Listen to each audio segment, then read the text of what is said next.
ഈശോമിശിഹായ്ക്ക് സ്തുതിയായിരിക്കട്ടെ. പ്രിയമുള്ള സഹോദരങ്ങളെ, സഭ എന്താണ് എന്നുള്ളതിനെക്കുറിച്ച് കഴിഞ്ഞ ദിവസം നമ്മൾ ഒന്ന് രണ്ട് വിഷയങ്ങൾ ജസ്റ്റ് ഒന്ന് സംസാരിച്ചു പോയിരുന്നു. ഒരു പുരോഹിതനുള്ള സ്ഥാനത്തെക്കുറിച്ച് കേരളത്തിലെ തന്നെ ഒരു പിതാവ് പറഞ്ഞിരിക്കുന്ന വീഡിയോ നിങ്ങൾ എത്ര പേര് കണ്ടിട്ടുണ്ട്? നിങ്ങൾ ഈ വീഡിയോ ഒന്ന് ചെക്ക് ചെയ്യുക. ഞാൻ തന്നെ എൻ്റെ വീഡിയോൻ്റെ അവസാനം ഈ വീഡിയോ കൊടുത്തിട്ടുണ്ട്. പക്ഷേ അത് അന്ന് ഏകദേശം 30 മിനിറ്റുള്ളൊരു വീഡിയോ ആയതുകൊണ്ട് അത് ചർച്ചാ വിഷയമായില്ല എന്നുള്ളതാണ് സത്യം. നിങ്ങൾ ഈ വീഡിയോ ഒന്ന് പരിശോധിച്ച് നോക്കുക. ഒരു ബിഷപ്പ് തന്നെ അതിനെക്കുറിച്ച് പറയുന്നത് എന്താണ് എന്നുള്ളത് നിങ്ങളൊന്ന് മനസ്സിലാക്കുക. എൻ്റെ പൗരോഹിത്യം ശുശ്രൂഷ പൗരോഹിത്യമാണ്. ഞാനൊരു മെത്രാനാണ്. ഒരു മെത്രാൻ എന്ന് പറഞ്ഞാൽ, ഒരു അച്ഛൻ എന്ന് പറഞ്ഞാൽ, ഇന്നത്തെ വലിയൊരു പ്രതിസന്ധി, അറിയാതെ സഭയ്ക്കുള്ളില് ക്ലറിക്കലിസവും പ്രസ്ബിറ്ററോക്രസിയും വളർന്നു വന്നിട്ടുണ്ട്. അച്ഛന്മാരെന്ന് പറഞ്ഞാൽ എന്തോ വേറൊരു ദൈവമാന്നുള്ള രീതിയിൽ, മെത്രാൻ എന്ന് പറഞ്ഞാൽ വേറൊരു ദൈവം. അങ്ങനെ ഇല്ല. മാമോദീസയാണ് ഏറ്റവും പ്രാധാന്യമുള്ള കുദാശ. മാമോദീസായിലൂടെ എല്ലാവരും പൊതു പൗരോഹിത്യം സ്വീകരിച്ചവരാ. ഒരുമിച്ചാണ് ബലി അർപ്പിക്കുന്നത്. ആ ബലിക്ക് ശുശ്രൂഷ ചെയ്യുന്ന വ്യക്തിയാണ് ഈ മെത്രാനോ അച്ഛനോ ഒക്കെ. അതിൽ കൂടെ റോളില്ല. ശുശ്രൂഷ പൗരോഹിത്യം തന്നെയാണ് അതിന്റെ പേര്. പൊതു പൗരോഹിത്യം എന്ന് പറയുന്നത് എല്ലാ മാമോദീസ സ്വീകരിച്ച എല്ലാവർക്കുള്ള പൗരോഹിത്യമാണ്. അതാണ് പ്രാധാന്യം. അത് എനിക്കുണ്ട്, മറ്റുള്ളവർക്കും ഉണ്ട്.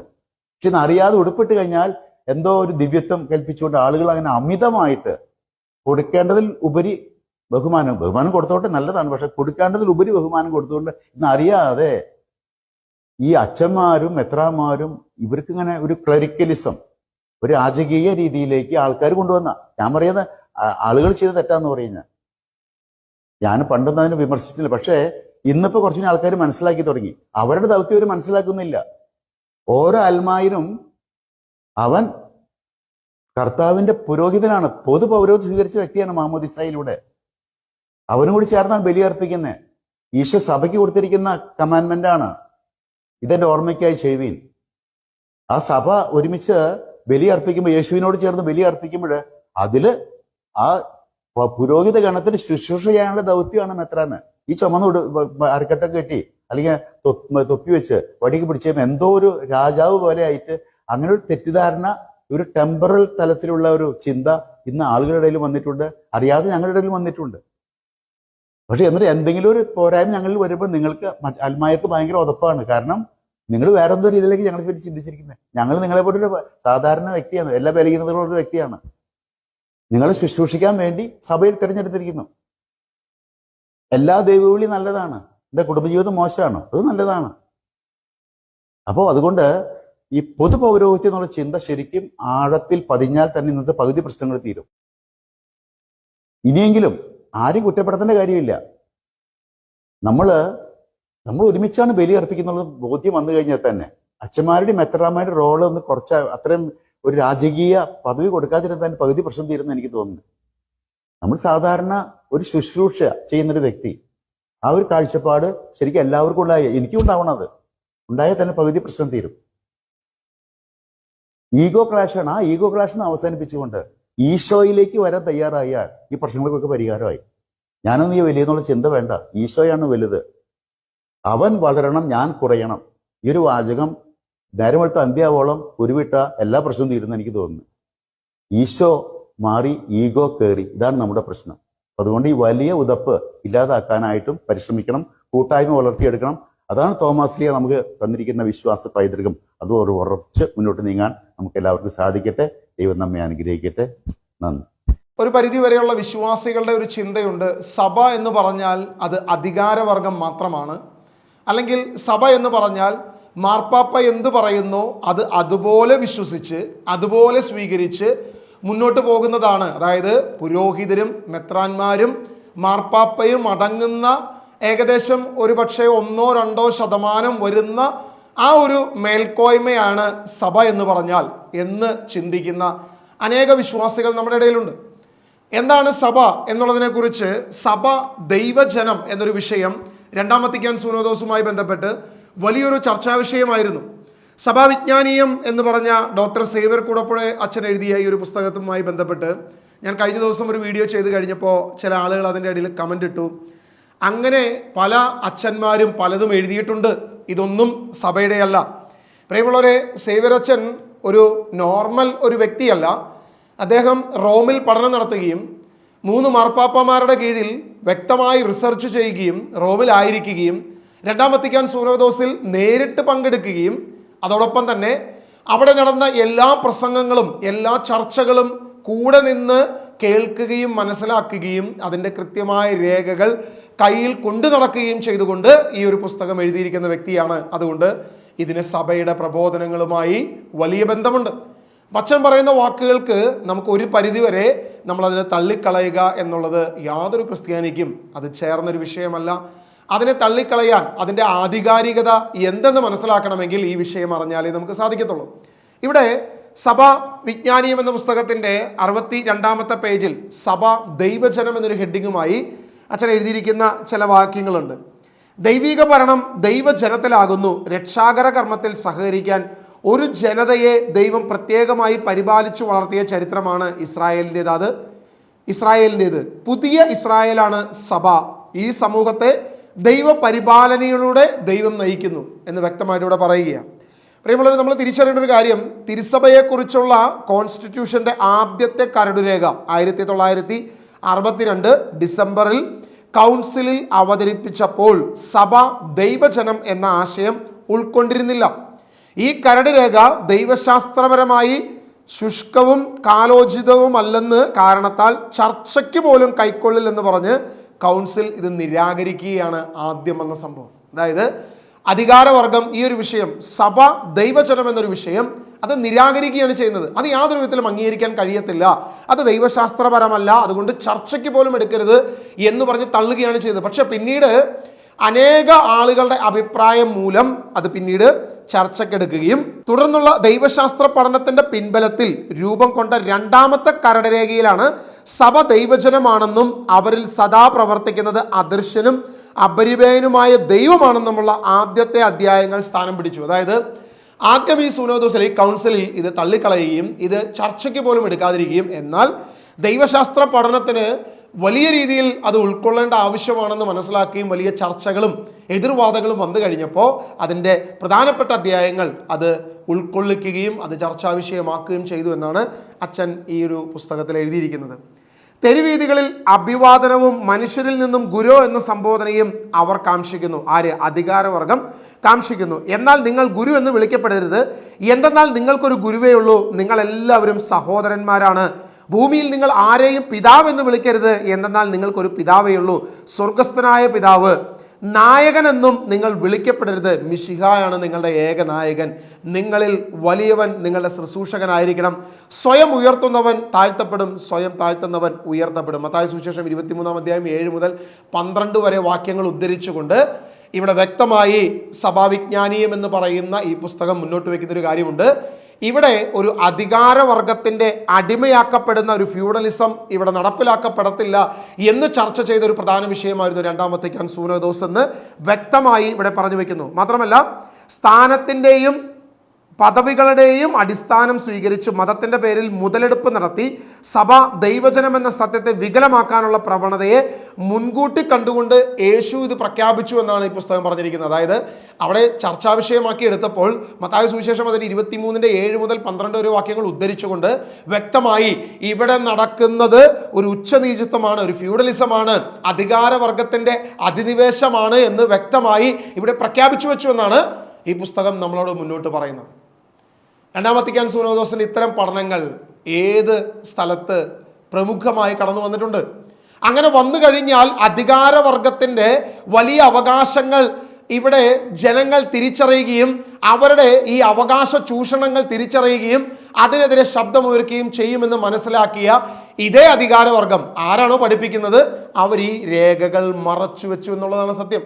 അപ്പസ്തോലിക പാരമ്പര്യത്തെക്കുറിച്ച് വ്യക്തമായിട്ട് ഈ പുസ്തകം ഇതിൻ്റെ 53-ാമത്തെ പേജിൽ നമ്മളോട് പറയുന്ന കാര്യം ഇങ്ങനെയാണ്: പിൽക്കാല സഭയ്ക്ക് എന്നും മാതൃകയും പ്രചോദനവും ആയിരിക്കേണ്ടതാണല്ലോ അപ്പസ്തോലന്മാരുടെ നേതൃത്വത്തിലുണ്ടായിരുന്ന ആദിമസഭ. അവിടെ നേതൃത്വത്തിൻ്റെ ദൗത്യം വ്യക്തമാണ്. ദൈവജന പങ്കാളിത്തം എപ്രകാരമായിരിക്കണമെന്ന് പ്രകടമാണ്.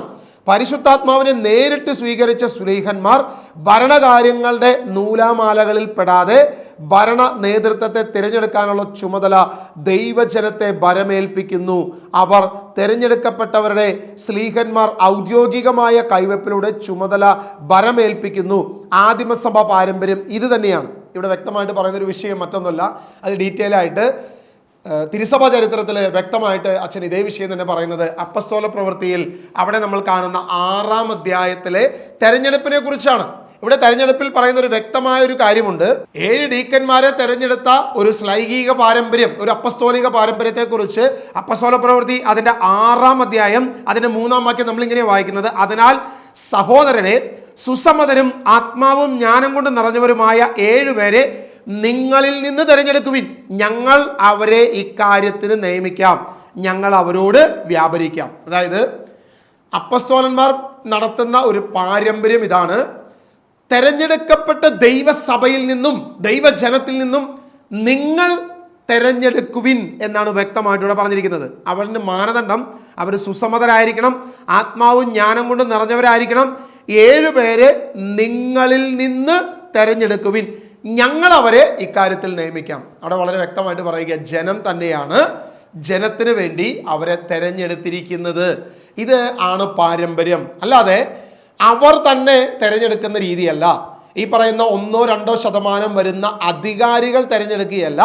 പകരം ദൈവസഭ എന്ന് പറയുന്നത് ദൈവജനമാണ്.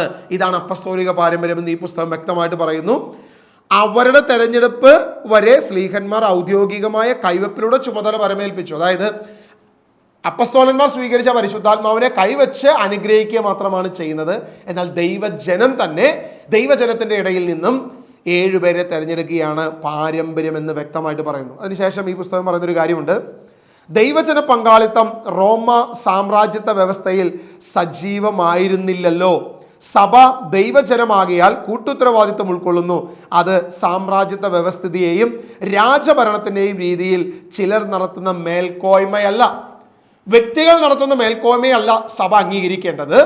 രാജകീയ ഭരണം നടത്തുന്ന ഒരു മേൽക്കോയ്മയല്ല സഭ അംഗീകരിക്കേണ്ടത്. പകരം ദൈവജനമാണ് ഇതിന്റെ അവസാന വാക്ക്, ദൈവജനമാണ് ഇത് തീരുമാനമെടുക്കുന്നത്. അതായത് സഭ എന്ന് പറഞ്ഞാൽ തെരഞ്ഞെടുക്കപ്പെട്ടവരുടെ കൂട്ടമാണ് എന്ന് വ്യക്തമായിട്ട് ഇവിടെ പ്രതിപാദിക്കുക. ഞാനിവിടെ ഒരു പരിധിവരെ സഭയുടെ പുസ്തകങ്ങൾ മാത്രമാണ്, മറ്റു പുസ്തകങ്ങൾ എൻ്റെ കയ്യിൽ ഇല്ലാഞ്ഞിട്ടല്ല, സഭ ഔദ്യോഗികമായി അംഗീകരിക്കുന്ന പുസ്തകങ്ങൾ മാത്രം. ഇത് ബൈബിൾ ശബ്ദകോശം എന്ന് പറയുന്ന ബൈബിൾ നിഘണ്ടുവാണ്. ഇവിടെ എഴുതിയിരിക്കുന്നത് ഫാദർ ഡോക്ടർ ആന്റണി തേറാത്ത് അച്ഛനാണ്. ഡോക്ടർ പ്രാംബ്ലാനി നമ്മുടെ പിതാവ്, ഡോക്ടർ ജോസഫ് പ്രാംബ്ലാനി പിതാവ് ഇതിന് വ്യക്തമായിട്ട് എക്സിക്യൂട്ടീവ് എഡിറ്ററും കൂടിയാണ് എന്നുള്ളത് നിങ്ങൾ മനസ്സിലാക്കുക. ഇതിനെക്കുറിച്ച് ഇതിൻ്റെ പേജ് നമ്പർ 944 സഭ എന്ന് പറയുന്നതിനെ കുറിച്ച് വ്യക്തമായിട്ട് പറയുന്നു. വിളിക്കപ്പെട്ടവർ എന്നർത്ഥമുള്ള എക്ലേസിയ എന്ന ഗ്രീക്ക് പദമാണ് സഭയെ സൂചിപ്പിക്കാനായി പുതിയ നിയമത്തിൽ ഉപയോഗിച്ചിരുന്നത്. ഈ പദത്തിന് പല അർത്ഥങ്ങളുണ്ട്. യേശുവിൽ വിശ്വസിക്കുന്നവരുടെ പ്രാദേശിക സമൂഹം, വ്യക്തമായിട്ട് മനസ്സിലാക്കുക. യേശുവിൽ വിശ്വസിക്കുന്നവരുടെ പ്രാദേശിക സമൂഹം എന്നതിന് സഭ എന്ന് പറയുന്നു. യേശുവിൽ വിശ്വസിക്കുന്ന എല്ലാ മനുഷ്യരെയും പൊതുവായി വിളിക്കുന്ന സംജ്ഞ, അതായത് പൊതുവായി. അപ്പൊ സാർവത്രിക സഭയും പ്രാദേശിക സഭയെയും വിശേഷിപ്പിക്കുവാൻ വിശുദ്ധ ദൈവവചനം വ്യക്തമായി ഉപയോഗിച്ചിരിക്കുന്നത് എക്ലേസിയ എന്ന് പറയുന്ന ഒരു ഗ്രീക്ക് പദമാണ്. അതാണ് സഭ എന്ന് പറയുന്നത്. മൂന്നാമതൊരു കാര്യം, സംഘടിതമായ ഏതാനും വിശ്വാസികളുടെ കൂട്ടായ്മ, ഇതിനെയും സഭ എന്ന് പറയുന്നു. 3 പ്രധാനപ്പെട്ട വിഷയം. നമ്മൾ വിചാരിക്കും സഭ എന്ന് പറഞ്ഞാൽ അത് കത്തോലിക്ക സഭ മാത്രമാണ് എന്ന ഒരു ചിന്ത പലപ്പോഴും ഉണ്ട്. ഈ കത്തോലിക്ക സഭയിലുള്ള 24 റീത്തുകൾ മാത്രമാണ് ഈ ഒരു സഭ എന്നൊരു ചിന്ത പലപ്പോഴും ഉണ്ട്. പ്രിയമുള്ളവരെ, ആദിമസഭയിൽ ഈ വിശ്വാസം നേരെ തിരിച്ചായിരുന്നു. ഇത് വ്യക്തമായിട്ട് ഈ പുസ്തകം പറയുന്നുണ്ട്. ഈ പുസ്തകത്തിൽ വ്യക്തമായിട്ട് സേവ്യർ കൂടപ്പുഴച്ചൻ 2-ാം വത്തിക്കാൻ സുനോദോസിൽ ഈ വിഷയം ചർച്ചാ വിഷയമായിരുന്നു. പാശ്ചാത്യ സഭകൾ ഇതിനെ റീത്തുകൾ എന്ന് വിശേഷിപ്പിക്കുമ്പോൾ പൗരസ്ത്യ സഭകൾ പ്രാദേശിക സഭകൾ എന്ന് മാത്രമാണ് ഇതിനെ വിശേഷിപ്പിച്ചിരുന്നത്. കാരണം ഒരിക്കലും റീത്ത് എന്ന വാക്ക് ഇതിന് ചേരത്തില്ല എന്ന് 2-ാം വത്തിക്കാൻ സുനോദോസ് വ്യക്തമായിട്ട് പറഞ്ഞാൽ പാശ്ചാത്യ സഭയുടെ അധിനിവേശമാണ് ഇതിനെ റീത്തുകൾ എന്ന രീതിയിൽ അറിയപ്പെടുന്ന രീതിയിൽ ഇതിനെ മാറ്റിയത്. ഒരിക്കലും ഇത് പൗരസ്ത്യ സഭ അംഗീകരിച്ചിരുന്നില്ല. കാരണം എഫേസ്യ ലേഖനം, നമ്മൾ വെളിപ്പാട് പുസ്തകമൊക്കെ വായിക്കുമ്പോൾ വ്യക്തമായിട്ട് അവിടെ നടന്നിരുന്ന 7 സഭകൾക്ക് വേണ്ടി, അതുപോലെ പ്രാദേശികമായ പല സഭകളെക്കുറിച്ച് ലേഖനങ്ങൾ പറയുന്നു. ഈ ഒരു അപ്പസ്തോലിക പാരമ്പര്യം ഉൾക്കൊള്ളണമെന്ന് വ്യക്തമായിട്ട് ഈ പുസ്തകം നമ്മുടെ മുൻപോട്ട് വയ്ക്കുന്നു. അപ്പോൾ അങ്ങനെയല്ല, സഭ എന്നാൽ ഏകമാണ്, അത് കത്തോലിക്ക സഭ മാത്രമാണ് എന്ന് പറയുമ്പോൾ അതിൽ തന്നെയുള്ള പല പ്രാദേശിക സഭകളെയും അധിനിവേശം പൂർണ്ണമായി വിഴുങ്ങുന്ന അവസ്ഥ, അതിനെക്കുറിച്ചും ഈ പുസ്തകം പറയുന്നുണ്ട്. റോമാസഭയാണ് 16-ാം നൂറ്റാണ്ടിന് ശേഷം വിവിധ പ്രാദേശിക സഭകളെ അപ്പാടെ വിഴുങ്ങുകയും അവരുടെ പാരമ്പര്യങ്ങളെ, ആരാധന രീതികളെ, ആരാധന വലിയ വൈവിധ്യങ്ങളെ മുഴുവൻ തുടച്ചു മാറ്റിക്കൊണ്ട്, മുഴുവൻ കത്തിച്ച് നശിപ്പിച്ചുകൊണ്ട്, അതിനെക്കുറിച്ച് വ്യക്തമായിട്ട് സേവർ കുടപ്പുഴച്ചൻ തന്നെ എഴുതിയിരിക്കുന്ന തിരുസഭ ചരിത്രം എന്ന് പറയുന്ന പുസ്തകത്തിൽ വ്യക്തമായിട്ട് അനേക രേഖകളെ കത്തിച്ച് കളഞ്ഞതിനെ കുറിച്ച് ഈ പുസ്തകം വ്യക്തമായിട്ട് പറയുന്നുണ്ട്. എറണാകുളം അങ്കമാലി അതിരൂപതയിൽ അങ്കമാലിയിൽ ഉണ്ടായിരുന്ന സെമിനാരിയിലും അവിടെ ഉണ്ടായിരുന്ന ലൈബ്രറികളും ഉണ്ടായിരുന്ന വിലപ്പെട്ട രേഖകളെ കത്തിച്ച് കളഞ്ഞു. ഞാൻ മറ്റൊരു വീഡിയോ അത് ചെയ്തിട്ടുണ്ട് അതിന് വ്യക്തമായിട്ട്. ഇങ്ങനെ തോമാസ് ലീഗ സ്ഥാപിച്ച വിവിധങ്ങളായ സഭകളെ പോലും ഉൾക്കൊള്ളാൻ സാധിക്കാതെ അതിൻ്റെ ചരിത്രങ്ങളെ നശിപ്പിച്ച് അതിനെ അപ്പാടെ വിഴുങ്ങിയ ഒരു ചരിത്രമാണ് റോമൻ സഭയ്ക്കുള്ളത് എന്ന് വ്യക്തമായിട്ട്, ഇത് വെറുതെ കേരളത്തിലെ എവിടെയെങ്കിലും ഇരുന്ന് ഒരു റിസർച്ച് ചെയ്ത് എഴുതിയ ഒരു പുസ്തകമല്ല എന്നുള്ളത് കൂടെ നിങ്ങൾ പരിശോധിക്കണം. ഈ പുസ്തകങ്ങളെല്ലാം എഴുതിയത് രണ്ടാം വത്തിക്കാൻ സൂനോദോസും റോമിലെ പഠനങ്ങളും അവിടെയുള്ള ഔദ്യോഗിക രേഖകളും ചരിത്ര പുസ്തകങ്ങളെയും അടിസ്ഥാനപ്പെടുത്തിക്കൊണ്ടാണ് ഈ പുസ്തകങ്ങളെല്ലാം എഴുതിയത് എന്നുള്ളത് കൂടെ എൻ്റെ പ്രേക്ഷകർ മനസ്സിലാക്കുമ്പോഴാണ് ഇതിൻ്റെ യഥാർത്ഥ വശം നമ്മൾ തിരിച്ചറിയാൻ പോകുന്നത്. സേവനത്തിന് അധിഷ്ഠിതമായിരിക്കണം സമൂഹം. അതായത് സേവനാധിഷ്ഠിത സമൂഹമാണ് സ്നേഹത്തിലും സമത്വത്തിലും സാഹോദര്യത്തിലും ദൈവമക്കളുടെ സ്വാതന്ത്ര്യത്തിലും അടിയുറച്ചതായിരിക്കണം സഭ. ഇതിൽ ഭരണകർത്താക്കളും ഭരണീയരും തമ്മിൽ ഉച്ചനീചിത്വമില്ല. അതായത് ഈ വക കാര്യത്തിൽ സ്നേഹത്തിലോ സമത്വത്തിലോ സാഹോദര്യത്തിലോ ദൈവമക്കളുടെ സ്വാതന്ത്ര്യത്തിലോ അടിയുറച്ച വിശ്വാസം ഉണ്ടായിരിക്കണം. ഇവിടെ ഭരിക്കുന്നവരും ഭരണീയരും തമ്മിൽ യാതൊരുവിധ ഉച്ചനീചിത്വം പാടില്ല. സേവനത്തിൽ വൈവിധ്യമുണ്ട്, എല്ലാവരിലും പ്രവർത്തിക്കുന്ന അരൂപി ഒന്ന് തന്നെ. അത് വ്യക്തമായിട്ട് 1 കൊരിന്ത്യർ അതിൻ്റെ 12-ാം അധ്യായം 4 മുതൽ 7 വാക്യം. ഒരേ ആത്മാവ് തന്നെ ഒരുവനെ പ്രബോധകനാക്കുന്നു, ഒരുവനെ അപ്പസ്തോലനാക്കുന്നു. ഒരേ ആത്മാവ് തന്നെ പല രീതിയിൽ വിവിധമായ രീതിയിൽ പ്രവർത്തിക്കുന്നു, എന്നാൽ ആത്മാവ് ഒന്ന് തന്നെ. ഒരു വിശ്വാസിയുടെ മേലുള്ള ആത്മാവും ഒരു പുരോഹിതന്റെ മേലുള്ള ആത്മാവും ഒരു ബിഷപ്പിന്റെ മേലുള്ള ആത്മാവും അല്ലെങ്കിൽ ഒരു മെത്രാന്റെ മേലോ ആ മാർപ്പാപ്പയുടെ മേലോ ഉള്ള ആത്മാവ് ഒന്ന് തന്നെയാണ്. ഇതാണ് സഭ പഠിപ്പിക്കുന്നത്. ഇതാണ് വിശ്വാസ സമൂഹത്തിന് മനസ്സിലാക്കേണ്ട വലിയൊരു സത്യം. അല്ലാതെ ഏതെങ്കിലും ഒരു വ്യക്തിയിൽ മറ്റൊരാത്മാവും മറ്റുള്ളവർ താഴേക്കിടെയുള്ള അടിമകളാണ് എന്ന ചിന്താഗതി യാതൊരു വിധത്തിലുമില്ല. നിങ്ങൾ ശ്രദ്ധിച്ചോ, മാർപ്പാപ്പ എപ്പോഴും പറയുന്നു യൂറോപ്പിലേക്ക് അഭയാർത്ഥികളെ സ്വീകരിക്കണം, കാരണം കരുണയാണ് നമുക്ക് വേണ്ടത്. നമ്മൾ യേശുക്രിസ്തു കാല് കഴുകിയവനാണ് നമ്മുടെ ഗുരു, അതുകൊണ്ട് എല്ലാവരെയും സ്വീകരിക്കാൻ നമുക്ക് കഴിയണം, ഉച്ചനീചിത്വം പാടില്ല. അതുകൊണ്ട് യൂറോപ്യൻ രാജ്യങ്ങൾ മറ്റുള്ളവരെ സ്വീകരിക്കണമെന്ന് ഘോരഘോരം പ്രഘോഷിക്കുന്ന മാർപ്പാപ്പമാർ അവർ ചെയ്യുന്ന മറ്റൊരു പ്രവൃത്തിയുണ്ട്. അതായത് ഒരു ഹ്യൂമൻ റൈറ്റ്സിന്റെ പേരിലാണ്, മനുഷ്യത്വം എന്ന പേരിൽ, മനുഷ്യ സ്വാതന്ത്ര്യം, മനുഷ്യന്റെ അവകാശം എന്ന പേരിലാണ് ഇവർ ഈ പ്രക്രിയകൾ അല്ലെങ്കിൽ ഇങ്ങനെയുള്ള പ്രസ്താവനകൾ നടത്തുന്നതെങ്കിൽ എൻ്റെ ചോദ്യം ഇതാണ്. ഓക്കെ, മനുഷ്യനൊരു സ്വാതന്ത്ര്യമുണ്ട്, അവന് അവകാശങ്ങളുണ്ട്. വിശ്വാസിക്ക് ഇവിടെ എന്ത് അവകാശമാണുള്ളത്? ഹ്യൂമൻ റൈറ്റ്സ് എന്ന പോലെ തന്നെ ഒരു ബിലീവേഴ്സ് റൈറ്റ്സ് ഇവിടെ ആവശ്യമില്ലേ? ഒരു ബിലീവർക്ക്, ഒരു വിശ്വാസിക്ക് എന്ത് അവകാശമാണ് നടത്തി കൊടുക്കുന്നത്? ഇവിടെ കേരളത്തിലുണ്ടായ ഒരു പ്രധാനപ്പെട്ട വിഷയമുണ്ട്. സത്യദീപം എന്ന് പറയുന്ന ഒരു പത്രം, അല്ലെങ്കിൽ ദീപിക എന്ന് പറയുന്ന ഒരു പത്രം, ഇത് സഭയുടെ ആയിരുന്നു. ഒരു കാലത്ത് സഭയിൽ അനേക പാവങ്ങളുടെ പിരിവെടുത്ത് അതിനുവേണ്ടി കെട്ടിടങ്ങൾ കുത്തിപ്പൊക്കുകയും അതിനുവേണ്ടി പ്രസ്സുകളും ജോലിക്കാരെയും എല്ലാം നിയമിച്ച് സഭയ്ക്കൊരു ശബ്ദം ഉണ്ടാകണം, അത് ഏകീകൃതമായ ഒരു ശബ്ദം ഉണ്ടാകണം എന്ന് പറഞ്ഞ് ജനങ്ങളിൽ നിന്നും വിശ്വാസികളിൽ നിന്നും പിരിവെടുത്ത് കെട്ടിപ്പൊക്കിയ സ്ഥലം, ആ കെട്ടിടം, ആ എറണാകുളത്തെ അമ്പരചുംബിയായ കെട്ടിടം വെറും ചുളുവിലക്കി മറ്റുള്ളവർക്ക് വിൽറ്റ് അതിൻ്റെ പണം പറ്റിയവരാണ് നമ്മുടെ നേതാക്കന്മാരെന്ന് മനസ്സിലാക്കണം. മാത്രമല്ല അതിനുശേഷം വീണ്ടും അത് തിരിച്ചു പിടിക്കുവാൻ പിന്നെയും ഞാനടങ്ങുന്ന ഇടവകകളിൽ പിരിവ് നടത്തി വിശ്വാസികളെ ചൂഷണം ചെയ്ത് പിന്നെയും അത് സ്വന്തമാക്കി. പക്ഷെ ഇതെല്ലാം സ്വന്തമാക്കിയിട്ട് ഒരു വിശ്വാസി അവൻ്റെ റൈറ്റ്സിനെ കുറിച്ചൊന്ന് ചോദിച്ചു നോക്കിയേ. വിശ്വാസിയുടെയാണ് സഭ, വിശ്വാസിയുടെയാണ് ഈ പ്രസ്ഥാനങ്ങൾ, വിശ്വാസിയുടെയാണ് അതിരൂപത, വിശ്വാസിയുടെയാണ് ദീപിക പത്രം, അതിൻ്റെ അവകാശങ്ങൾ, സ്വത്ത് എല്ലാം പറയും. ഒരു വിശ്വാസി ഒരു ആവശ്യത്തിന് പോയി ചെന്ന് നോക്കിയേ, അപ്പൊ നേരെ തിരിയുകയും ചെയ്യും. ഇതൊന്നും നിന്റെയല്ല, ഇവിടെ വിശ്വാസിക്ക് വേറെ അധികാരമൊന്നുമില്ല, ഇത് ബിഷപ്പിന്റെ പേരിലാണ്, ഇത് മെത്രാന്റെ പേരിലാണ്, അത് മെത്രാന് മാത്രമേ അവകാശമുള്ളൂ, അല്ലെങ്കിൽ ഈ പുരോഹിത വർഗത്തിന് മാത്രമേ അവകാശമുള്ളൂ. ഈ ഹ്യൂമൻസിന്, മനുഷ്യന് എന്ത് അവകാശമാണ് നമുക്ക് അവിടെ ലഭിക്കുക, അല്ലെങ്കിൽ എന്ത് അധികാരമാണ് നമുക്ക് ലഭിക്കുക? ഞാൻ ചോദിക്കുന്ന ഒരു സൈഡിൽ, ഒരു നാണയത്തിന്റെ ഒരു സൈഡിൽ ഹ്യൂമൻ റൈറ്റ്സ് എന്ന് പറഞ്ഞുകൊണ്ട് സകലരെയും അഭയാർത്ഥികളെ സ്വീകരിക്കണമെന്ന് ആഴ്ചവട്ടങ്ങൾ കൃത്യമായി പ്രസ്താവന ഇറക്കുന്ന ഈ മാർപ്പാപ്പമാരോ ഈ അധികാരികളോ ബിലീവേഴ്സ് റൈറ്റ്സ് എന്തുകൊണ്ട് അംഗീകരിക്കാൻ സാധിക്കുന്നില്ല? രണ്ടാം വത്തിക്കാൻ സുനോദോസിൽ പോലും ഈ വിഷയം ചർച്ചയാകുന്നതിൽ എതിർത്തവരാണ് നമ്മുടെ അധികാര സമൂഹം. നമ്മളത് തിരിച്ചറിയണം, നമ്മൾ മനസ്സിലാക്കണം. ഇവിടെ വ്യക്തമായിട്ട് പറയുന്നു, ഒരിക്കലും സ്നേഹത്തിലുള്ള കൂട്ടായ്മ വളർത്തിയെടുക്കുകയാണ് സഭയുടെ ലക്ഷ്യം, അല്ലാതെ മാനുഷിക ആധിപത്യമല്ല ദൈവിക ഭരണം. ദൈവിക ഭരണം എന്നത് സഭയിൽ വേണ്ടത് അത് ദൈവത്തിന്റെ ആധിപത്യമാണ്. അവിടെ സ്നേഹത്തിലും സമത്വത്തിലും സാഹോദര്യത്തിലും തുല്യമാണ്. യാതൊരു വിധത്തിലും ഒരു ഉച്ചനീതിത്വം പാടില്ല എന്ന് പറയുമ്പോൾ എൻ്റെ വീഡിയോന്റെ അടിയിൽ എത്രയോ കമന്റ് വന്നേക്കുന്നു, നീ ആരാ സുവിശേഷം പറയാൻ? എടാ, നീ ആരാ വചനം പറയാൻ? ഞങ്ങൾക്ക് വചനം പറയാൻ ഇവിടെ അച്ഛന്മാരുണ്ട്, അധികാരികളുണ്ട്. അധികാരികൾ മാത്രമാണ് ശബ്ദം. സഭയ്ക്കൊരു ശബ്ദമില്ല, വിശ്വാസിക്കൊരു അധികാരമില്ല, ശബ്ദമില്ല എന്ന് പറയുന്ന മൊണ്ണ കുഞ്ഞാടുകളാണ് നമ്മൾ പോലും. അതായത് ഈ കമന്റ് ഇടുന്നത് ആരും നിങ്ങൾ വിചാരിക്കരുത് ഒരു പുരോഹിതനോ ഈ പറയുന്ന അധികാരവർഗമല്ല. നമ്മൾ തന്നെയാണ് ഈ കമന്റ് ഇടുന്നത്. നമ്മൾ തന്നെയാണ് ഇവർക്ക് ഈ ഇല്ലാത്ത അധികാരങ്ങളും ഇല്ലാത്ത അവകാശങ്ങളും വെച്ച് കെട്ടിക്കൊടുക്കുന്നത്. ഒരു വിശുദ്ധ കുർബാന നടക്കുന്നതിന്റെ മധ്യേ നിങ്ങൾ ശ്രദ്ധിച്ചോ, ഒരു വിശുദ്ധ കുർബാന നടക്കുമ്പോൾ അത് പാശ്ചാത്യ സഭയിലും പൗരസ്ത്യ സഭയിലും ഒരുപോലെ, യാക്കോബായ സഭയിലും ഓർത്തഡോക്സ് സഭയിലും ഞാൻ പലപ്പോഴും കണ്ടിട്ടുണ്ട്. വിശുദ്ധ കുർബാനയുടെ മധ്യേ ഒരു ബാവയാകട്ടെ, ഒരു തിരുമേനിയാകട്ടെ, ഒരു മെത്രാനാകട്ടെ, ഒരു പിതാവാകട്ടെ, ആര് തന്നെ ഈ സഭാ സമൂഹത്തിന്റെ നടുക്കേക്കൂടെ നടന്നു വന്ന ജനം മുഴുവൻ എഴുന്നേറ്റ് നിന്ന് കുമ്പിടും, കയ്യെ മുത്താൻ പോവും, ഓടിച്ചെല്ലും, ആദരിക്കും.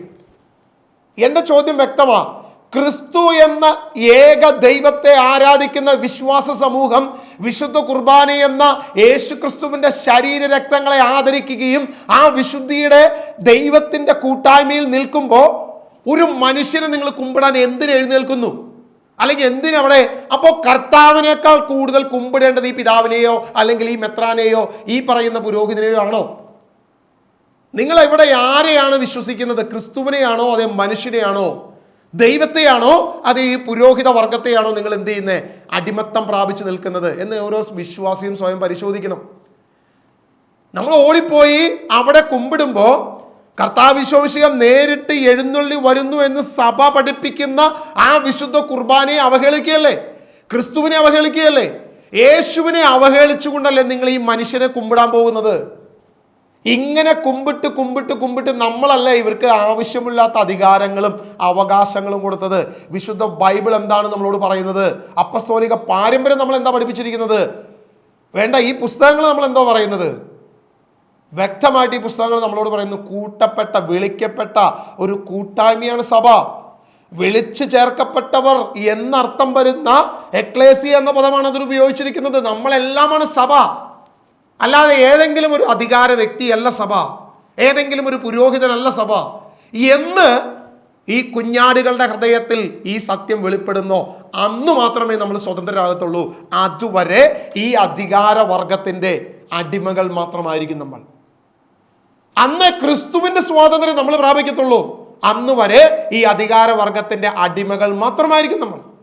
യാതൊരു വിധത്തിലും ഒരു സ്വാതന്ത്ര്യവും നമുക്ക് പ്രാപിക്കാൻ സാധിക്കത്തില്ല എന്ന് വ്യക്തമായിട്ട് ഇവിടെ ഈ പുസ്തകം പറഞ്ഞു വെക്കുക. വീണ്ടും ഇതിന്റെ 55-ാമത്തെ പേജിൽ വളരെ പ്രധാനപ്പെട്ട ഒരു വിഷയത്തെക്കുറിച്ച് അച്ഛൻ പറഞ്ഞു വെക്കുന്നുണ്ട്. രണ്ടാം വത്തിക്കാൻ സുനോദോസിൽ ചർച്ചയായ പത്രോസിന്റെ ലേഖനത്തിൽ ആചാര്യന്മാർ ആധിപത്യം പുലർത്തിക്കൊണ്ടല്ല സജീവ മാതൃകയായി വർത്തിച്ചുകൊണ്ടുള്ള യഥാർത്ഥ നേതൃത്വം നൽകേണ്ടവരെന്ന് ഉപദേശിക്കുന്നു. അവിടെ വ്യക്തമായിട്ട് 39-ാമത്തെ ഖണ്ഡികയിൽ പത്രോസിന്റെ ലേഖനം അതിന്റെ 5-ാം അധ്യായം 1 മുതൽ 4 വരെ വാക്യങ്ങൾ, ഏൽപ്പിക്കപ്പെട്ടവരിൽ ആധിപത്യം ചുമത്തിക്കൊണ്ടായിരിക്കരുത്, അജഗണത്തിന് മാതൃകകളായിക്കൊണ്ടായിരിക്കണം ഇടയന്മാരുടെ തലവൻ പ്രത്യക്ഷപ്പെടുമ്പോൾ മഹത്വത്തിന്റെ ഒളിമങ്ങാത്ത കിരീടം നിങ്ങൾക്ക് ലഭിക്കും. അതായത് ആധിപത്യം കൊണ്ടല്ല, നിങ്ങൾ മാതൃകയായിട്ട് അജഗണത്തിന് മാതൃകയായി സ്നേഹത്തിലും സാഹോദര്യത്തിലുമായിരിക്കണം. വീണ്ടും ഈ പുസ്തകം പറയുന്ന ഒരു കാര്യമുണ്ട്. പൗലോസ്ലീഹ സഭാ നേതൃത്വത്തെ കാര്യസ്ഥ ദൗത്യ നിർവാഹമായിട്ടാണ് ചിത്രീകരിക്കുക. അതായത് ഒരിക്കലും പൗലോസ്ലീഹ കാര്യസ്ഥമാണ് അപ്പസ്തോലന്മാർക്ക് ഏൽപ്പിച്ചു കൊടുത്തത്, അല്ലാതെ അവകാശമല്ല, ഉടമസ്ഥതയല്ല എന്ന് വ്യക്തമായിട്ട് പുസ്തകം പറയുകയാണ്.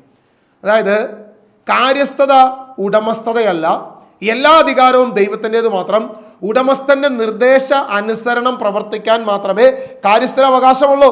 മറിച്ചാണെങ്കിൽ അധികാരമില്ല, കാര്യസ്ഥന്മാരെ ചുമതല ഏൽപ്പിച്ച് വിദൂര സ്ഥലത്ത് എവിടെയോ വസിക്കുന്നവനല്ല യഥാർത്ഥയായ ഇടയൻ മിശിഹ. സഭയിൽ സദാ ആത്മീയമായി വസിക്കുന്ന, നന്മയെ പുൽകുവാനും തിന്മയെ തിരസ്കരിക്കുവാനും ദൈവജനത്തിന് പ്രചോദനമാകുന്ന സജീവമായ ദൈവമാണ് നമ്മുടെ ദൈവം. നമ്മുടെ ദൈവം നമ്മുടെ കൂടെ നടക്കുന്നവനാണ് നമ്മുടെ ഇടയൻ, യഥാർത്ഥ ഇടയൻ. അല്ലാതെ കാര്യസ്ഥന്മാരെ ഏൽപ്പിച്ച് യാത്ര പോയൊരു ദൈവമല്ല നമ്മുടെ ദൈവമെന്ന് ഈ പുസ്തകം വ്യക്തമായിട്ട് നമ്മളോട് പറഞ്ഞു വെക്കുക. പറയുമ്പോൾ നമ്മൾ തിരിച്ചറിയണം, നമ്മളുടെ കാര്യസ്ഥത മാത്രമാണ് ഈ നേതാക്കന്മാരിൽ ദൈവം ഏൽപ്പിച്ചിട്ടുള്ളൂ, അല്ലാതെ ഉടമസ്ഥത ഏൽപ്പിച്ചിട്ടില്ല. എൻ്റെ ഇടവകയിൽ എൻ്റെ ഭവനത്തിൽ വെഞ്ചിരിക്കാൻ വന്നൊരു പുരോഹിതൻ എന്നോട് പറഞ്ഞൊരു കാര്യമുണ്ട്. നിന്റെ വീട്ടിൽ തിരുഹൃദയത്തിൻ്റെ ഫോട്ടോ നിർബന്ധമായി വെക്കണം. ഞാൻ ആ പുരോഹിതനോട് പറഞ്ഞൊരു കാര്യമുണ്ട്, വയ്ക്കത്തില്ല. യാതൊരു കാരണവശാലും എൻ്റെ ഭവനത്തിൽ ഒരു ഫോട്ടോയും ഒരു വിഗ്രഹാരാധനയും നടത്താൻ ഞാൻ തയ്യാറല്ല എന്ന് വ്യക്തമായി മുഖത്ത് നോക്കി പറഞ്ഞു. പ്രിയമുള്ളവരെ, അദ്ദേഹം എന്നോട് പറഞ്ഞ കാര്യം ഇതാണ്, അങ്ങനെയല്ല സഭയുടെ ഔദ്യോഗിക പ്രബോധനം, അതല്ല. അന്നു മുതലാണ് ഞാൻ ഈ വിഷയം പഠിക്കാൻ തുടങ്ങിയത് വ്യക്തമായിട്ട്. എന്താണ് സഭയുടെ ഔദ്യോഗിക പ്രബോധനം? 2 വത്തിക്കാൻ സൂനോദോസിൽ എവിടം വരെ ആകാം, എന്ത് രൂപമെങ്കിലും വീട്ടിൽ വെക്കണമെന്ന് നിർബന്ധമുണ്ടോ? നമ്മൾ തുടർന്നുള്ള വിഷയത്തിലേക്ക് നമ്മളത് ചർച്ചാ വിഷയമാക്കുന്നുണ്ട്. ഇവിടെ അധികാരവർഗം ഒരു ഭവനത്തിൽ ഫോട്ടോ ഇല്ലെങ്കിൽ വന്ന് പേടിപ്പിക്കും. ഇനി കൂദാശകളിൽ നിന്നും വിലക്കുമെന്ന് പറഞ്ഞ ആളുകളുണ്ട്. കൂദാശകളിൽ നിന്നും നിങ്ങളുടെ ഭവനത്തെ വിലക്കും, വീട്ടിൽ രൂപമില്ലെങ്കിൽ വിഗ്രഹമില്ലെങ്കിൽ എന്ന് പറഞ്ഞ അധികാരവർഗം ഇവിടെയുണ്ട്. എന്നാൽ സഭ അത് പഠിപ്പിക്കുന്നില്ല. ഒരിക്കലും അധികാരവർഗത്തിൻ്റെ അടിമയല്ല, കാര്യസ്ഥത മാത്രമാണ് നിങ്ങളെ ഏൽപ്പിച്ചിരിക്കുന്നത് എന്ന് ഇവിടത്തെ മേൽക്കോയ്മയുള്ള അധികാരികൾ മനസ്സിലാക്കണമെന്ന് വ്യക്തമായിട്ട് ഈ പുസ്തകം നമ്മളോട് വ്യക്തമായിട്ട് പറഞ്ഞു വെക്കുന്നു. സേവനത്തിലൂടെ സ്വയം ദൈവജനത്തിന് സമർപ്പിക്കാനാണ് രക്ഷകനായ മിശിഹ സഭയെ മുഴുവൻ ആഹ്വാനം ചെയ്തത്. രാജകീയ ആധിപത്യത്തിൻ്റെ മേൽക്കോയ്മ ശൈലി ക്രൈസ്തവമല്ല, അത് വിജാതീയമാകും. കോൺസ്റ്റന്റൈൻ രാജാവിൽ നിന്നും കടന്നു വന്ന, ആ രാജകീയ അധികാരത്തിൽ കടന്നു വന്ന ചില വിജാതീയ രീതികൾ മാത്രമാണ് ഈ ഉച്ചനീചിത്വവും ഈ ആധിപത്യവും എന്ന് വ്യക്തമായി പുസ്തകം പറഞ്ഞു വെക്കുന്നു. മാത്രമല്ല, സഭ എന്തായിരിക്കണം?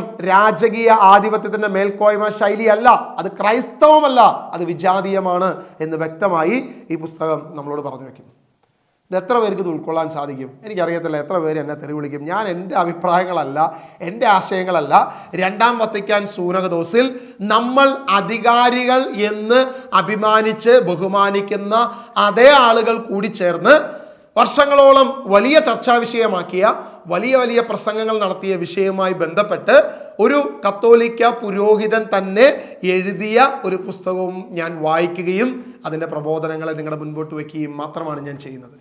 എന്നെ തെറി വിളിച്ചിട്ട് യാതൊരുവിധ കാര്യമില്ല എന്ന് പ്രിയപ്പെട്ട വിശ്വാസികളെ നിങ്ങൾ മനസ്സിലാക്കുക. ഈ ഒരു ചെറിയൊരു കാര്യം കൂടി വായിച്ച് നമ്മളിത് അവസാനിപ്പിക്കുക. സഭയുടെ ഗ്രീക്കിലും ലത്തീനുമുള്ള പേര് എക്ലേസിയ എന്നർത്ഥം വിളിക്കപ്പെട്ടവരുടെ സമൂഹം എന്നാണല്ലോ. ദൈവജനമാകാൻ ദൈവം വിളിച്ചവരാണിവർ. സ്വർഗസ്ഥനായ നിങ്ങളുടെ പിതാവ് പരിപൂർണനായിരിക്കുന്നത് പോലെ നിങ്ങളും പരിപൂർണരായിരിക്കും. മത്തായി സുവിശേഷം 5-ാം അധ്യായം 48-ാം വാക്യം. പിതാവായ ദൈവത്തിൻ്റെ മക്കൾ പിതാവിനോട് അനുരൂപനാകാനാണ് ആഹ്വാനം. ഇതിൽ ഉച്ചനീചത്വമില്ല.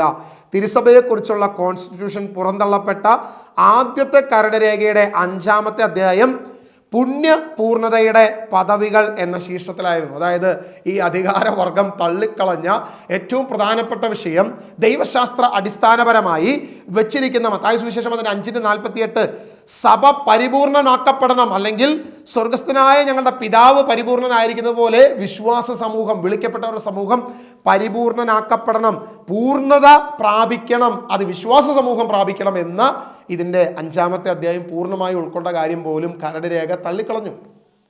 അപ്പൊ ഇവരുടെ അധികാരവർഗത്തിന്റെ രീതികൾ എന്താണെന്ന് വ്യക്തമായി ഈ പുസ്തകം നമ്മുടെ മുൻപിൽ വെക്കുകയാണ്. സഭ ദൈവജനമാണെന്ന സത്യം വിസ്മൃതമായതോടെ വിവിധ ജീവിതാന്തസ്തുകളെ അടിസ്ഥാനമാക്കി വിശുദ്ധിയുടെ പദവികളും വീക്ഷിക്കപ്പെട്ടു. ഇത് ശ്രദ്ധിക്കേണ്ട ഒരു കാര്യമാണ്. എത്ര ആത്മാരെന്ന് ഇവർ വിളിക്കപ്പെടുന്ന ആളുകൾ വിശുദ്ധ പദവിയിലേക്ക് ഉയർത്തപ്പെട്ടിട്ടുണ്ട്. ഒരുപക്ഷെ വിരലിൽ ഉണ്ടാകുന്ന ഈ കഴിഞ്ഞ കാലഘട്ടങ്ങളിൽ വിശുദ്ധ പദവിയിലേക്ക് ഉയർത്തപ്പെട്ട ഒരു ചെറുപ്പക്കാരൻ പയ്യനുണ്ട്.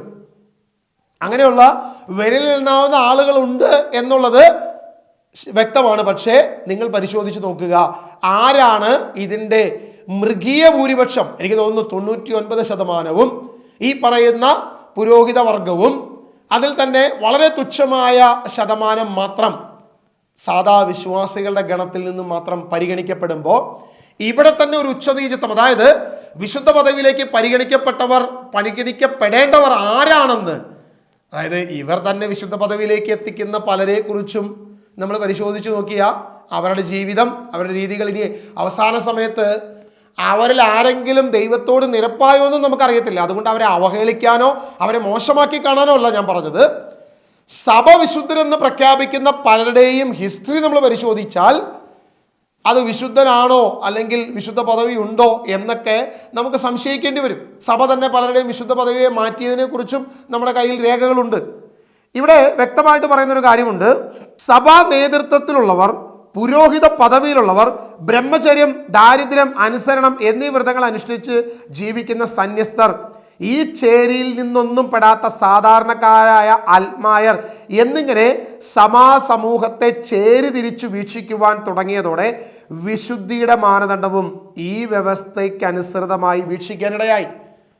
അതായത് വിശുദ്ധരാരാണെന്ന് ചോദിച്ചാൽ അത് ഈ പുരോഹിത വർഗം മാത്രമാണ്, അല്ലെങ്കിൽ ഈ സന്യസ്ത വർഗം മാത്രമാണ്, ഈ അധികാരവർഗം മാത്രമാണ്. സാധാരണ വ്യക്തികൾ ഏറ്റവും അവസാനക്കിടയിൽ കിടക്കുന്ന തള്ളപ്പെടേണ്ടവരാണ് എന്ന രീതിയിൽ ഈ വിശുദ്ധ പദവിക്ക് ഒരു ഹൈറാർക്കിക്കൽ ഓർഡർ പോലും ഇതിൻ്റെ ഇടയിൽ കടന്നു വന്നു. എൻ്റെ പൊന്നു സുഹൃത്തുക്കളെ, ഞാനല്ല ഇത് പറയുന്നത്, ഈ പുസ്തകമാണ്, എന്നെ തെറി വിളിക്കരുത്. സഭയെക്കുറിച്ചുള്ള കോൺസ്റ്റിറ്റ്യൂഷൻ 2ാമത്തെ കരട് രേഖ പോലും വിശുദ്ധിയും സന്യാസ ജീവിതവുമായ ബന്ധത്തിന് ഊന്നൽ നൽകുന്നതായിരുന്നു. ചർച്ചകളുടെ വെളിച്ചത്തിലാണ് 5ഉം 6ഉം അധ്യായമായി അവ വേർതിരിക്കപ്പെട്ടത്. ഇതിലൂടെ വിശ്വാസ സമൂഹം മനസ്സിലാക്കേണ്ട ഒരു കാര്യമുണ്ട്. സഭ എന്ന് പറഞ്ഞാൽ ഈ 1-2% വരുന്ന അധികാരവർഗമല്ല എന്ന് തിരിച്ചറിയണം.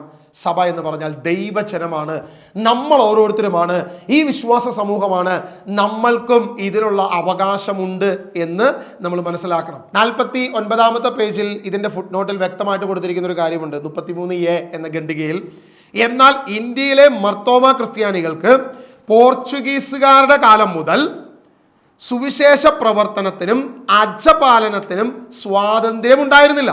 അതായത് ഇന്ത്യയിലെ മർത്തോമ ക്രിസ്ത്യാനികൾക്ക് പോർച്ചുഗീസുകാരുടെ, നമ്മൾ പറങ്കികൾ എന്ന് വിളിച്ച് കളിയാക്കുന്ന ഈ പോർച്ചുഗീസ് അധിനിവേശം എന്ന് വന്നോ ആ 16ാം നൂറ്റാണ്ട് മുതൽ സുവിശേഷ പ്രവർത്തനത്തിന് അജപാലനത്തിനും സ്വാതന്ത്ര്യം ഉണ്ടായിരുന്നില്ല.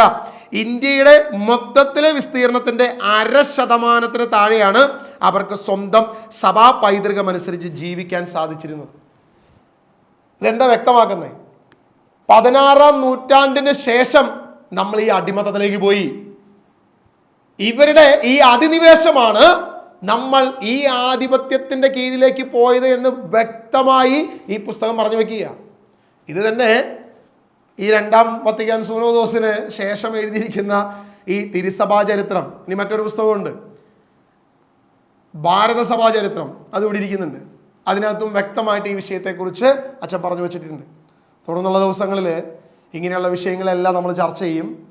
എന്തായാലും വായനാശീലമില്ലാത്ത പുതിയ സമൂഹത്തിന് വീഡിയോയിലൂടെയെങ്കിലും ഈ കാര്യങ്ങൾ വ്യക്തമാകട്ടെ എന്ന് കരുതിയിട്ടാണ് ഞാൻ ഈ ഒരു ഉദ്യമത്തിന് ഇറങ്ങി തിരിച്ചിരിക്കുന്നത്. പ്രിയമുള്ള സഹോദരങ്ങളെ, ഇനിയെങ്കിലും നമ്മൾ തിരിച്ചറിയുക, സുവിശേഷവൽക്കരണം നടക്കേണ്ടത് ഈ പറയുന്ന സമൂഹത്തിൻ്റെ ഇടയിലാണ്. വിശുദ്ധ ബൈബിൾ വായിച്ചു മനസ്സിലാക്കേണ്ട ഉത്തരവാദിത്തം നമ്മുടെയാണ്.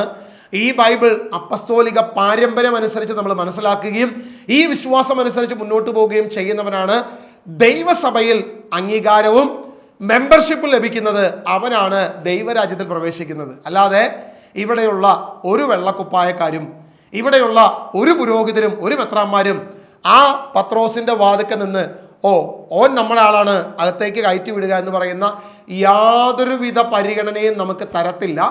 ഒരു വിശ്വാസി സ്വർഗരാജ്യത്തിൽ പ്രവേശിക്കുന്നത് ദൈവവചനത്തിന്റെ അടിസ്ഥാനത്തിലും നിന്റെ ക്രിസ്തുവിനുള്ള വിശ്വാസത്തിലുമാണ്. അല്ലാതെ യാതൊരു മേൽക്കോയ്മയും നമ്മളെ അകത്തേക്ക് പ്രവേശിപ്പിക്കത്തില്ല എന്നുള്ളതിൻ്റെ വ്യക്തമായ ഉദാഹരണമാണ് ഹ്യൂമൻ റൈറ്റ്സിനെ അംഗീകരിക്കുന്നവർ ഇവിടെ ഒരു ബിലീവേഴ്സ് റൈറ്റ്സ് ഇല്ലാത്തതിൻ്റെ കാരണമെന്ന് നിങ്ങൾ ഇനിയെങ്കിലും മനസ്സിലാക്കുക.